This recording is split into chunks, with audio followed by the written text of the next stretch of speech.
100 1000 দিয়ে দশমিকের গুণের সহজ উপায়।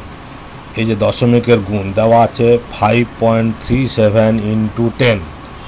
এই যে গুণ মানে দশমিক সংখ্যাটা বাঁ দিক থেকে ডান দিকে সরে আসে, তাহলে এখানে কি হবে 53.7, কারণ 5.37 ছিল, এক ঘর সরে আসলো 53.7। ঠিক একইভাবে 100 দিয়ে গুণ করলে দেখো দু ঘর বাঁ দিক থেকে ডান দিকে সরে আসবে, তাহলে কত হবে 231.1। ওকে, আর 1000 দিয়ে গুণ করলে কি হবে, তাহলে কি হবে 3 ঘর সরে আসবে, এখানে কিন্তু দশমিকের পরে 2 ঘর আছে, তাহলে কত হবে অ্যান্সারটা 9375, একটা 0। ক্লিয়ার? এটাই কিন্তু অ্যান্সার। এই দেখো 3 ঘর সরে এসছে, তার মানে এখানে একটা 0 বসিয়ে দিতে হবে, তাহলে 3 ঘর হয়ে গেল। এইভাবে কিন্তু আমরা সহজে গুণ করতে পারবো।